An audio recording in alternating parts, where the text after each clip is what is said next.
Hello students, once again welcome to my YouTube channel that is the Biogainer classes। जैसा कि मैंने कल वाली वीडियो में आप लोगों को बताया था, जो बेसिक्स ऑफ बायोलॉजी का लेक्चर 1 था, जिसमें मैंने आप लोगों को बहुत सारी बायोलॉजी से जुड़ी बातें बताई थी और वो बहुत इंपॉर्टेंट है। बिल्कुल आपने मुझे पता है अच्छे से नोट कर लिया होगा और उनको याद भी कर लिया होगा। और मैं क्या करूँगा, कम्युनिटी में आज क्वेश्चन पूछूंगा, उसके आंसर मुझे आप लोगों से चाहिए। चलिए, अगर आप लोगों ने डायरेक्ट ये वाली वीडियो देख रहे हो, ये पार्ट 2 है, ठीक है। बेसिक्स ऑफ बायोलॉजी का ये पार्ट 2 है। अगर डायरेक्ट आप लोग ये वाली वीडियो देख रहे हो तो इससे पहले क्या करिए, आप लोग पहली वाली वीडियो देखिए जो मैंने कल अपलोड की थी। उसकी अगर आपको ढूंढने में प्रॉब्लम होगी तो मैं क्या करूँगा, उसकी लिंक डिस्क्रिप्शन में दे दूंगा और आप लोग आसानी से उस वीडियो पर पहुँच सकते हो। चलिए हम स्टार्ट करते हैं। तो जैसा कि आपने थंबनेल में देख ही लिया होगा, यहाँ पे लिखा क्लास 11th का बायोलॉजी है और एकदम बेसिक्स है और ये पार्ट 2 है, ठीक है। चलिए हम इसको आगे देखते हैं। अब जहाँ पर हमने बात छोड़ी थी कल कि बायोलॉजी इन एंसेंट इंडिया, तो हमने आप लोगों को बताया था कि जो अरस्तु थे उन्होंने बायोलॉजी के बारे में सबसे पहले जानने की कोशिश की और उन्होंने अपने नोट्स बनाए और सबको ऑब्जर्व किया और डिटेल में लिखा। चलिए अब हम बात करें कि भारत में जो प्राचीन भारत था, एंसेंट इंडिया था, क्या उसमें बायोलॉजी का कोई स्कोप था? क्या कोई जानता था बायोलॉजी के बारे में? चलिए इंडिया में भी इसके सबूत मिले हैं। तो यहाँ पर आप लोग देख सकते हो, लिखा है कि नोट कर लेना बिल्कुल अच्छे से, एक एक लाइन मैंने हिंदी में बनाई है, आप लोग आसानी से नोट कर लो। वेदों और उपनिषदों में जीवों के क्लासिफिकेशन के रेफरेंसेस मिले हैं, ठीक है, जो 1500 बीसी से 600 बीसी में लिखे गए थे। अब आप देख सकते हो ये तो अरस्तु से भी पहले का टाइम है, ठीक है।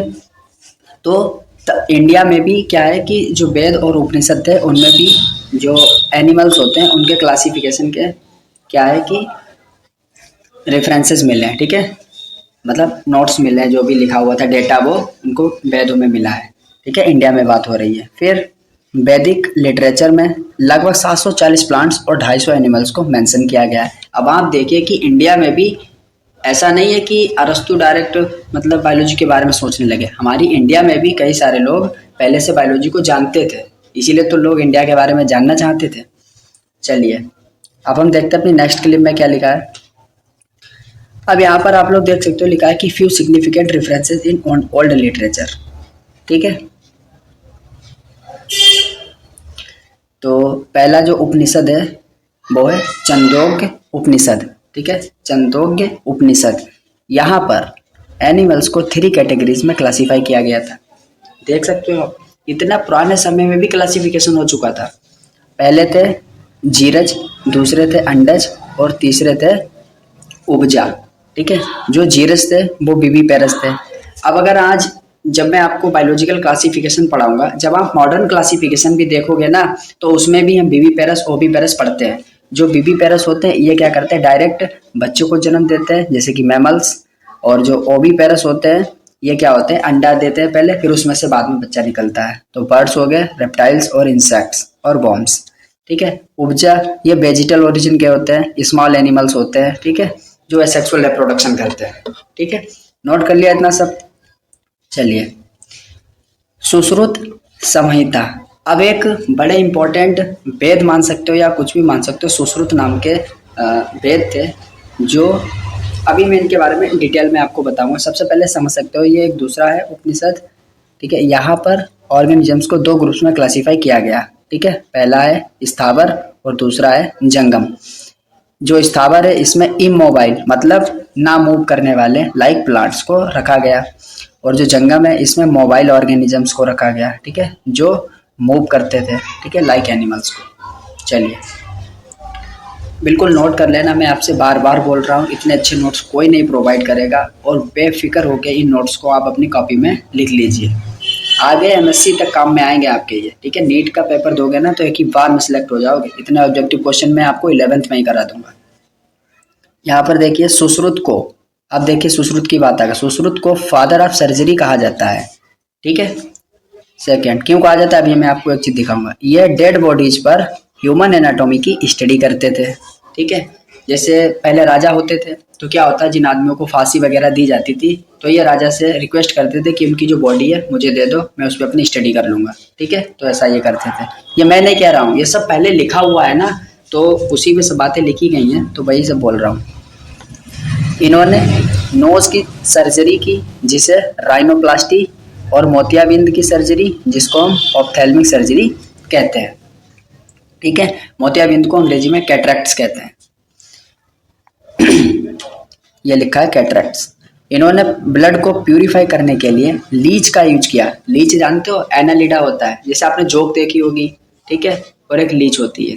ठीक है, इन्होंने ब्लड को प्यूरिफाई करने के लिए लीच का यूज किया, जिसे आज हम लीच थेरेपी के कहते हैं। ठीक है, आज में हम लीच थेरेपी बना ली। ठीक है, इसमें क्या होता है, लीच थेरेपी में जब मतलब आदमी को पेन नहीं होता है। ठीक है, इतने अच्छे से मेंटेन करके जो भी थेरेपी होती है वो करी जाती है। चलिए अब देखते हैं कि सुश्रुत कैसे, क्या इनका काम था। ये देखिए, यह है सुश्रुत।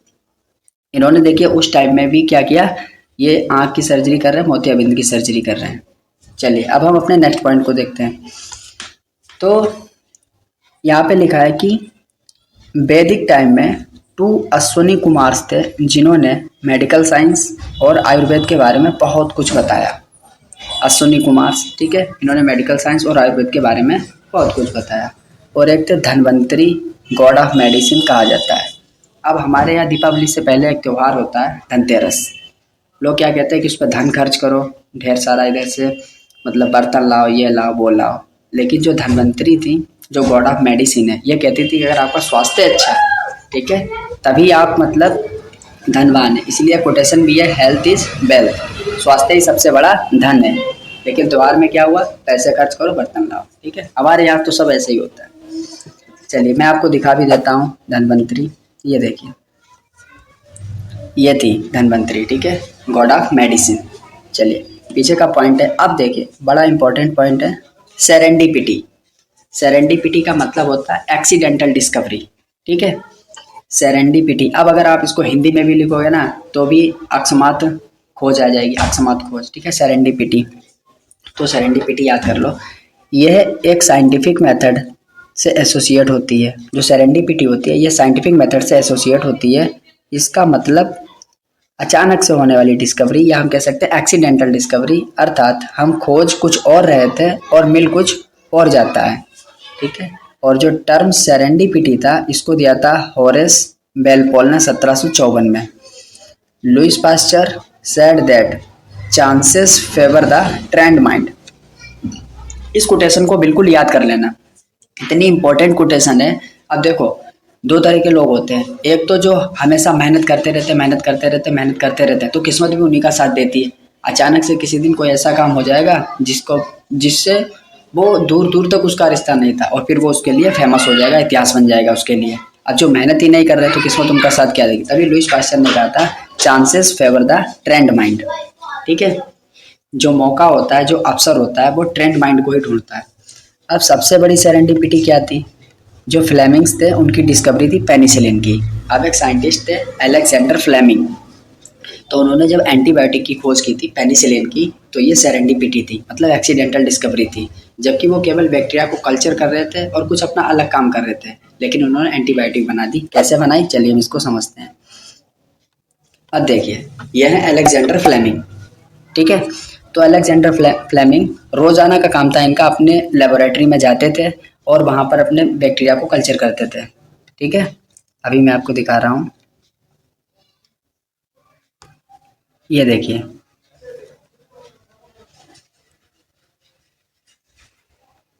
ये आप देख सकते हो, ये एक इनकी डिश है। इसमें क्या करते थे, बैक्टीरिया को कल्चर करते रहते, यहाँ पर भी देख सकते हो।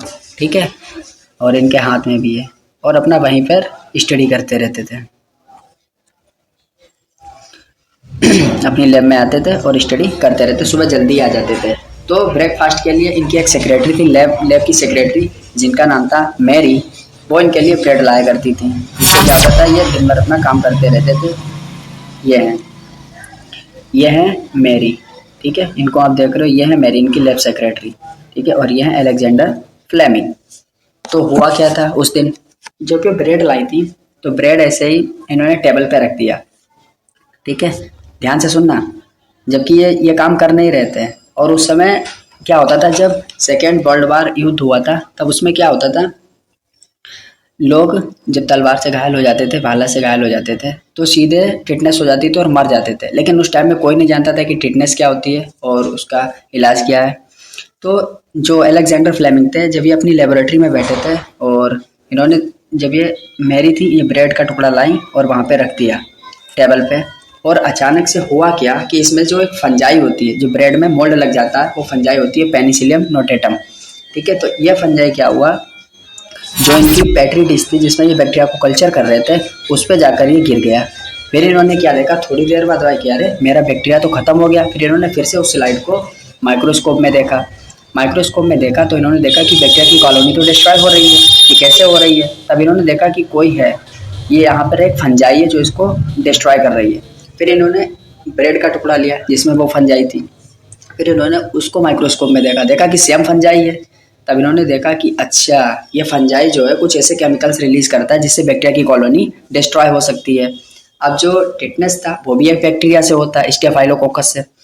ठीक है, स्टेफाइलोकोकस नाम होता है उसका, तो उससे होता है। तब इन्होंने क्या सोचा कि अच्छा, हम एक एंटीबायोटिक बना सकते हैं, मतलब बैक्टीरिया को मार सकते हैं।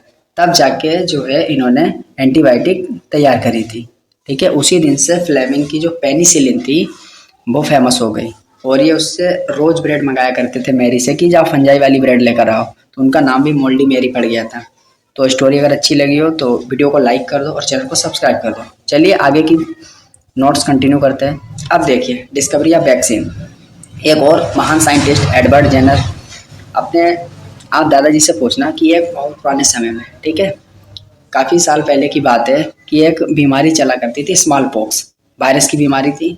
और इससे क्या होता था कि आपके फेस पर बहुत सारे गड्ढे गड्ढे पड़ जाते, फफोले पड़ जाते थे। ठीक है, एक को दफना कर आते थे, एक की चिता जला कर आते थे, तो साथ में दूसरे को भी हो जाती थी। बड़े परेशान थे। तो इन्होंने एक चीज़ देखी, एडवर्ड जेनर जो थे, ये हैं एडवर्ड जेनर।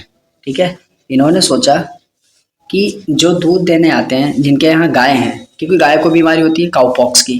ठीक है, और वो वायरस उनको दूध वालों को भी लग जाता था। तो इन्होंने देखा कि जितने भी ये गाय वाले हैं, ये जो काउपॉक्स वायरस है, जिनको इसका इन्फेक्शन है, उनको स्मॉल पॉक्स का वायरस नहीं हुआ। फिर इन्होंने सोचा अच्छा, तब इन्होंने पता क्या किया, एडवर्ड जेनर ने अपने ही बच्चे पर इन्होंने सबसे पहले उसको काउपॉक्स की वैक्सीन लगा दी। मतलब उसके काउपॉक्स का जो इन्फेक्टेड पर्सन था, उसके फपोले से इस तरह से क्या किया, उसको नीडल लगाई और अपने बच्चे के लगा दिया। तो इन्हें पता था कि काउपॉक्स इतना इन्फेक्शन होता ही नहीं है, तो बच्चा सुरक्षित रहा, थोड़ा एक दो फपोला निकला और सही हो गया। फिर इन्होंने इसको स्मॉल पॉक्स वाली वैक्सीन लगा दी, वैक्सीन नहीं, स्मॉल पॉक्स वाला वायरस डाल दिया। इन्होंने देखा कि इसको कुछ नहीं हुआ। तब जाके इन्होंने सोचा कि अच्छा, पॉक्स से हम स्मॉल पॉक्स को ठीक कर सकते हैं। तब जाके इन्होंने क्या किया, ये देखिए, जो स्मॉल पॉक्स की इन्फेक्शन होता है वो इस तरह से होता है, कितना भयंकर लग रहा है। ठीक है, ये देखिए, फिर इन्होंने वैक्सीन बनाई और वैक्सीन जिससे लगाते थे ये होता है, इसको सीधे मांस में घुसेड़ देते हैं और घुमा देते थे। ठीक है, चलिए अब कुछ नोट कर लेते हैं। तो यहाँ पे लिखा है डिस्कवरी ऑफ वैक्सीन। ठीक है, तो 14 मई 1796 में एडवर्ड जेनर ने काउपॉक्स से इन्फेक्टेड पर्सन के काउपॉक्स ब्लिस्टर से फ्लूइड को निकाला। ठीक है, इन्फेक्टेड पर्सन था जो काउपॉक्स है, उसके ब्लिस्टर से काउपॉक्स फ्लूइड को निकाला। ठीक है, और उसको 8 साल के बच्चे जिसका नाम था जेम्स फिप्स, उसकी स्किन में इनोकुलेट कर दिया, मतलब डाल दिया। केवल एक फफोला जेम्स की स्किन पर निकला और वो ठीक हो गया। फिर 1 जुलाई को जेनर ने बच्चे को इनोकुलेट किया, दोबारा फिर उसको इनोकुलेट किया, बट इस बार काउपॉक्स की जगह, इस बार क्या था, काउपॉक्स की जगह उन्होंने स्मॉल पॉक्स, काउपॉक्स की जगह स्मॉल पॉक्स का मैटर था। ठीक है, लेकिन फिर भी बच्चे को कुछ नहीं हुआ। इस प्रकार वैक्सीन की खोज हुई। चलिए, अब मुझे पता है कि आप लोग ये पूरी स्टोरी समझ गए कि वैक्सीन की डिस्कवरी कैसे हुई। तो एडवर्ड जेनर ने वैक्सीन की डिस्कवरी करी थी और उस टाइम में ये बड़ी इंपॉर्टेंट खोज थी जिसमें दुनिया परेशान थी। अब हम कुछ थोड़ी चीज़ें समझ लेते हैं कि एंडेमिक डिजीज़ क्या होती है, एंडेमिक डिजीज़ क्या होती है, और एपिडेमिक डिजीज़ क्या होती है, और पेंडेमिक डिजीज़ क्या होती है। ठीक है, इनको समझने की कोशिश करें। चलिए नोट ही कर लो, समझ में आ ही जाएगा। कुछ डिजीज, यहाँ पे लिखा है कुछ डिजीज ऐसी होती हैं जो एक निश्चित जगह पर ही फैली रहती हैं, एंडेमिक डिजीज कहलाती हैं। एग्जाम्पल है इसका ग्वाइटर, केवल वहीं पर फैलती है जहाँ पर आयोडीन की कमी होती है। समझने की कोशिश करो, ये इस तरह की डिजीज होती है जो एक निश्चित जगह पर ही फैली रहती है, जहाँ पर जिस चीज़ की कमी होगी वहीं पर ये फैली रहेंगी। अब जैसे एक और एग्जाम्पल इसका मलेरिया, अब जहाँ पर मच्छर होंगे वहीं पर ये डिजीज होगी। अब हम बात करते हैं कि एपिडेमिक क्या होता है। तो ये वो डिजीज होती है जो एक कंट्री में तेजी से फैलती है, ठीक है, एक पूरी कंट्री में तेजी से फैल जाएंगी, ठीक है। और पेंडेमिक क्या होती है, जब एपिडेमिक एक कंट्री से दुनिया की कई कंट्री में फैल जाती है, ऐसी डिजीज पेंडेमिक डिजीज कहलाती है। कोविड-19 डिजीज, ठीक है, इसको तो बच्चा बच्चा जानता है। एपिडेमिक मतलब जैसे मान लो हमारे भारत में कोई ऐसी बीमारी चली जो पूरे भारत में फैल गई और फिर पूरे भारत से जाकर दूसरे देशों में भी फैल गई, तो इसको बोलते हैं पेंडेमिक, ठीक है। आप कह सकते हो कि लार्ज एपिडेमिक, उसको हम पेंडेमिक बोल सकते हैं। चलिए, तो आप लोगों ने आज बहुत सारा नोट किया होगा और मैंने बहुत सारे इमेजेस भी दिखा जिससे आप लोगों को अच्छे से समझ में आए। तो आपने सेरेंडिपिटी समझा, सेरेंडिपिटी क्या होती है, एक्सीडेंटल डिस्कवरी होती है। फिर हमने आपको दिखाया कि वैदिक लिटरेचर में बायोलॉजी का क्या योगदान था, ठीक है, बायोलॉजी क्या थी। फिर सुश्रुत के बारे में बात की जिनको फादर ऑफ सर्जरी कहते हैं। चलिए, इस तरह से आपने पूरी वीडियो को देख लिया और यहाँ पर आपने नोट्स भी अच्छे से बनाएंगे मुझे उम्मीद है। अब मैं क्या करूँगा, कम्युनिटी में इसमें क्वेश्चन आपको प्रोवाइड दूंगा जिसका आंसर आप लोग मुझे करोगे। तो ये देखिए एंडेमिक है और ये है एपिडेमिक और ये है पेंडेमिक, ठीक है।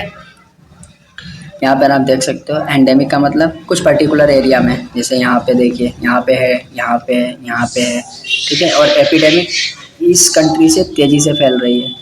फिर पेंडेमिक देखिए, इस कंट्री में भी हो गई, इस कंट्री में भी, इस कंट्री में भी, ठीक है, इस तरह से। चलिए, और अब क्या करूँगा मैं नेक्स्ट वीडियो में आपको द लिविंग बर्ड चैप्टर पढ़ाऊंगा, ठीक है, और बहुत अच्छे से नोट्स प्रोवाइड करूंगा। और क्या करना, आप लोग भी बिल्कुल आलस मत करना, अच्छे से नोट करना और अच्छे से अपने नोट्स बनाना और उनको याद करना और उनके ऑब्जेक्टिव क्वेश्चन जो मैं प्रोवाइड करूँ उनको सॉल्व करना, ठीक है। चलिए, अब आप लोग क्या करिए, अगर आपने वीडियो लास्ट तक देखी और आपको कुछ समझ में आ रहा है, अगर वीडियो अच्छी लग रही है तो चैनल को सब्सक्राइब कर दीजिए और वीडियो को लाइक करिए, शेयर करिए, ठीक है, और एक अच्छी सी कमेंट पोस्ट करिए कि आप लोगों को कैसा लगा इसको देखने के बाद। चलिए, मिलते हैं अपनी नेक्स्ट वीडियो में, तब तक के लिए बाय बाय।